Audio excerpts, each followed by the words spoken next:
Salve rapaziada, hoje eu venho mostrar para vocês o duelo de dois Air Cooler e mostrar para vocês todos os detalhes de cada construção de cada um deles, mostrar ali as características das ventoinhas e, é claro, mostrar qual que é a performance final dos dois, comparando lado a lado no mesmo processador e nas mesmas circunstâncias.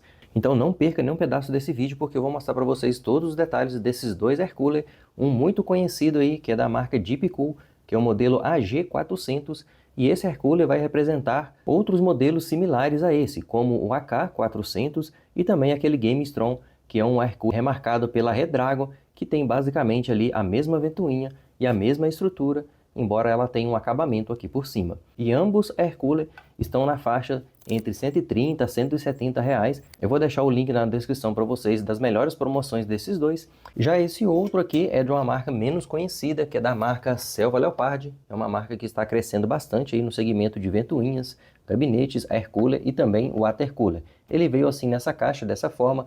Essa daqui é a versão preta, mas possui ele também na versão branca. E o grande diferencial dele é que ele possui um display de temperatura bem aqui nessa parte, fica mostrando ali a temperatura em tempo real do seu processador, um espelho infinito aqui nessa parte e também a RGB na ventoinha. Será que tem muita diferença na questão da performance entre este modelo e entre esse outro modelo mais conceituado? Então o comparativo aqui vai ser o modelo AG400 de uma fan, mas possui ele também a versão com dual fan, onde ele vai ter um desempenho um pouco melhor, já que ele vai ter uma fan empurrando o ar aqui e uma outra fan puxando o ar aqui. De início, comparando aqui as duas ventoinhas, ambas possuem 9 pás ou 9 aletas, e a grande vantagem desse modelo é que ele possui rolamento FDB, enquanto esse daqui é o modelo hidrodinâmico. Cada uma com o seu projeto, e ventoinhas assim com as hélices mais curvadas, eu sempre menciono com vocês, são mais silenciosas, mas eu vou testar aqui também na questão do ruído, para ver qual delas é mais barulhenta. Já na parte de trás, ambas têm um pouco ali de curvatura, para poder cortar melhor ali o ar, cortar melhor ali o vento. A da Junker Leopard é desse jeito e essa da Deepcool é dessa forma. Lembrando que o modelo da Deepcool também possui a versão com a RGB aqui no meio e as pás translúcidas, assim como esse outro modelo aqui. E aqui nos meus testes, jogando para a minha planilha, esse modelo entregou 70 de CFM, enquanto esse outro modelo entregou 62. E na questão da pressão estática, essa daqui entregou 2,99 e esse outro modelo entregou 2,23. Mas será que essa diferença de performance entre uma e outra, na prática, vai fazer muita diferença? Vamos descobrir, pois cada uma possui um tipo de construção. Observe que esse modelo da Deepcool, ela tem um tipo de aleta assim, um pouco mais cheio de curvatura, aqui sim, né? Para ajudar a entrar melhor ali o ar. E já esse outro modelo é totalmente reto, é bem padrão, né? Ela é totalmente reta aqui nessa outra parte também. Na questão aqui tamanho, espessuras, observem que são praticamente idênticos, não tem uma diferença ali significativa na questão ali da espessura. Na quantidade de heat pipes também é a mesma coisa. Ambos possuem 4 heat pipes para cada lado, com essa base em alumínio e o contato com o processador totalmente de cobre. Na questão instalação também é similar, já que esse da Deepcool tem essa base aqui, que é parafusada lá no soquete, e esse outro também possui essa base, que é parafusada lá no soquete. Ambos possuem esses parafusos, que prende ali e faz o aperto da forma correta em cima do processador. Esse daqui possui os heat pipes todo niquelado, e esse outro modelo é pintado na cor do Air Cooler, seja na versão preta, seja na versão branca. E ambos possuem os heat pipes afastados assim. Essa curvatura que tem aqui no heat pipe é para não pegar em cima da memória RAM. Observe que o daqui também tem da mesma forma. Então, observando assim na questão estrutural, os dois são basicamente idênticos. E até mesmo na questão aqui do peso, né? Observem que este aqui possui 369 gramas, já esse outro modelo 382 gramas. Um pouquinho a mais, não faz tanta diferença, embora esse daqui tenha uma estrutura de plástico, aqui onde dá um acabamento, e também tem ali os LEDs, tem um efeito RGB aqui também, para poder refletir e ter ali um frufru a mais. Além disso, ele também tem esses fios aqui, que é para o ARGB e também para o USB, que é para ligar o display que tem bem aqui nessa parte. Para prender a ventoinha no Air Cooler, os dois utilizam o mesmo tipo de garra, né, que é bem padrão. Só vocês colocarem a ventoinha assim e puxar essas garras assim para baixo. Essa daqui é toda cromada assim. Já nessa outra versão é na cor do Air Cooler. Ela é totalmente preta e na versão branca ela também é toda branquinha para poder esconder melhor ali e não ficar vendo essas garras. E após montado, ambos vai ficar assim dessa forma. Essa daqui é a visão lateral dele, onde fica ali próximo da memória RAM essa lateral. A parte de cima vai ficar assim dessa forma. Lembrando que essa daqui tem a versão também com acabamento. E do outro lado é exatamente igual, não tem muita diferença ali. Ambas ventoinhas têm o sentido do fluxo de ar. Esse aqui também tem o lado ali indicando tudo certinho. E na questão altura aqui também são basicamente idênticos. Não tem diferença significativa na questão do espaço que vai tomar dentro do seu gabinete. E o que não pode faltar é fazer o teste a 100% das ventoinhas e ver qual que faz mais barulho.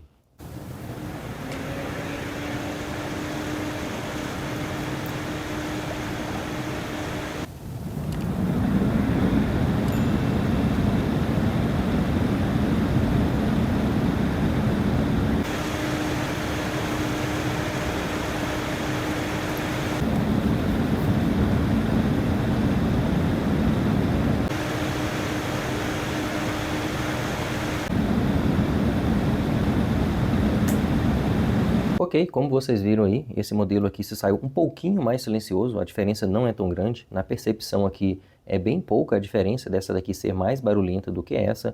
Ambas têm ali um barulho bem considerável, onde você pode deixar elas a 100% dentro do PC e não vai escutar tanto, já que é uma ventoinha só. As outras ventoinhas do gabinete vai abafar o barulho dessas duas aqui, mas deu para observar que essa daqui é um pouquinho mais barulhenta do que essa daqui. É coisa mínima também. E agora vamos fazer o teste na prática, colocar esse daqui no processador, utilizando a mesma pasta térmica do que essa outra aqui. Eu vou utilizar a MX6 e ver qual dos dois vai se sair melhor. Vou instalar esse daqui, depois vou instalar esse e vou fazer o teste também utilizando essa ventoinha nesse Hercooler para ver ali a questão da diferença. Com a G400, com o gabinete aqui totalmente aberto, temperatura aqui 26,8 graus, né, que é a temperatura do ar que está entrando aqui na ventoinha para poder refrigerar ali o Hercooler. Fazendo o teste aqui no Cinebench R23, um testezinho de 10 minutos. Eu já fiz um de 10 minutos, agora eu vou fazer novamente para ver quanto que vai se estabilizar com a ventoinha a 100% de rotação. E essa daqui vai ser a temperatura média que está por enquanto, né? 61,3. Essas daqui são as temperaturas máximas e mínimas. Lembrando que eu não fiz nenhum tipo de undervolt ou PBO aqui no processador. Vamos ver quanto que vai se estabilizar utilizando aqui o AG400. Ok, finalizando o teste aqui, né? A temperatura ambiente aqui agora, que está o ar entrando ali na fan, está em 26,3 graus, né? Está bem estável ali, próximo entre 25,5 e 26 ali. Está terminando de fazer o teste aqui dos 5 minutos, né? Não, na verdade 10 minutos. Está finalizando ele aqui. As temperaturas máximas ficaram essa, né? Máxima e mínima. E a temperatura média ficou ali em 61,1 graus. Com a mínima ali em 59,1 e a máxima em 64,6. A média, veja que ficou bem nivelado certinho aqui a temperatura, né? Bem certinho aqui assim. E agora fazendo novamente o teste de 10 minutos, fazendo render aqui no R23, agora com um overclock de leve aqui no processador a 5.3 com a tensão de 1.16, né? Todos os núcleos aqui estão trabalhando a 5.3 GHz, temperatura máxima foram essas, e a média ficou em 85,7, né? Veja que está bem nivelado aqui certinho, né? A questão ali da temperatura. E aqui a temperatura ambiente, o ar que está puxando ali na ventoinha, continua a 25 graus,2. Ok, terminando de fazer o mesmo teste aqui de 10 minutos, né? Sem fazer ali algum tipo de undervolt ou PBO. O processador ficou na média de temperatura de 62 graus. Veja que ficou bem alinhadinho aqui a fita de temperatura. Aqui foram as frequências que ele bateu. O TDP ali, no caso de consumo limitado a 88, porque é o TDP dele sem nenhum tipo de undervolt. Aqui até mesmo ele mostra a temperatura. Veja que agora ele deu um pico de temperatura mais alto ali. E a temperatura ambiente aqui continuou da mesma forma. Cerca de 26 graus,8, que é a temperatura que está entrando aqui no fan. E agora ficou até um pouquinho mais alto. Mas essa daqui é a estética dele. E agora fazendo o mesmo teste com um processador a 5.3 GHz, tensão de 1.16, né? Veja que todos os núcleos aqui estão nessa frequência. Agora o consumo aumentou bastante. Essas aqui foram as temperaturas. A média está em 86,9, veja que está bem alinhado aqui tudo certinho. O teste também de 10 minutos está terminando aqui. E a temperatura ambiente aqui no caso no processador, né? A temperatura que está entrando ali na fan é 26,8 graus, mais ou menos a mesma média. Aqui também tem o displayzinho que mostra ali a temperatura. A ventoinha está rodando ali próxima a 2000 RPM, né? Um pouquinho menos.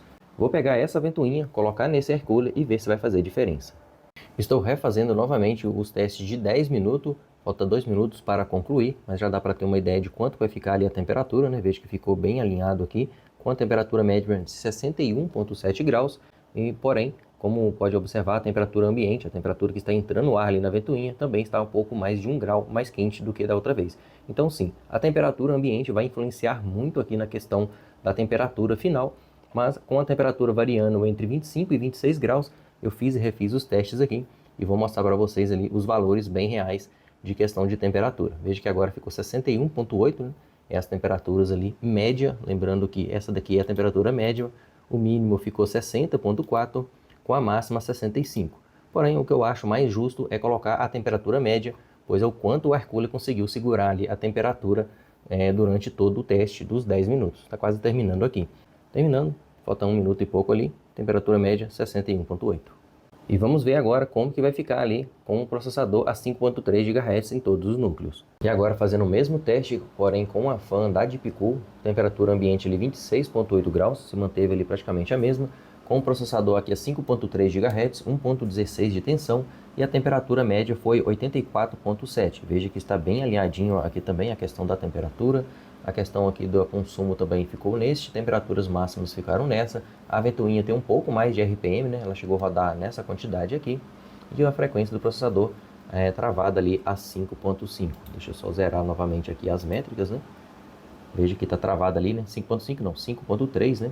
Veja que todos os núcleos estão ali a 5.3, o PEC ali de consumo ali a 130, e essas aqui foram a temperatura máxima que está sendo registrada agora no finalzinho aqui do teste. Está terminando ali o mesmo teste de 10 minutos e veja que a temperatura ficou ali bem estável com a média de 84.7, utilizando aqui a fan original ali da Deepcool no air cooler da Jungle Leopard.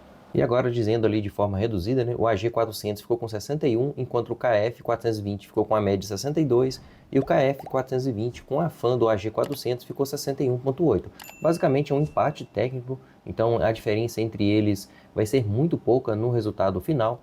E no teste ali com o overclock, um ficou com 85.7, o outro ficou com 86.9 e com a fan da Deepcool ficou com 84.7, até um pouquinho menos do que com o próprio AG400, utilizando o dissipador e ventoinha original. E na questão preço, eu tenho postado eles aqui no meu canal no Telegram, a versão agora G2 com uma ventoinha de modelo novo, tem ficado ali próximo a R$ 174,00, já com frete e imposto. Esse outro modelo aqui com uma fan na faixa de R$ 150,00, e até mesmo a versão com a RGB saiu por R$ 137,00, utilizando ali o cupom de desconto. Enquanto o KF420, o preço menor foi esse valor aqui de R$ 118,00, inclusive o preto já está sem estoque, acabou o preto, só está tendo o branco agora. E recentemente agora a Jungle Leopard também lançou a versão K400, custando R$ 179,00, com o cupom ali de desconto, com estoque Brasil, garantia Brasil também, e ele tem um LCD aqui na frente, onde fica ali o acabamento, muito bacana também. Em breve vai ter ele aqui no canal, e a estrutura, a ventoinha é exatamente a mesma. A única coisa que muda é que aqui ela possui um LCD customizável. Então qualquer um dos dois que você escolher vai refrigerar muito bem aí o seu processador, tendo ali um bom airflow no PC, vai dar conta aí de praticamente qualquer CPU. Veja que eu estou utilizando ali um cooler box padrão, e veja a temperatura aqui, ó, 72 graus, isso sem fazer nada ali no PC. Porque o cooler box é muito pequeno, não dissipa tanto calor, e esse air cooler aqui vai dissipar ali uma quantidade de calor bem mais alta, e esse outro aqui também. Mas aí, qual você teria no seu PC? Esse outro todo customizado aqui, com o display, com esse efeito infinito, mais a fanzinha aqui em RGB, ou um outro mais padrão com a marca mais conhecida e rolamento FDB na ventoinha? Deixa um comentário que eu quero saber de você, beleza? É isso aí, não esqueça de deixar o like se você ainda não deixou, de se inscrever no canal, de visitar o canal também, porque eu tenho análise de muitos e muitos modelos de ventoinhas e efeitos a RGB diferenciados, como vocês podem ver aqui, beleza? Valeu e até o próximo vídeo.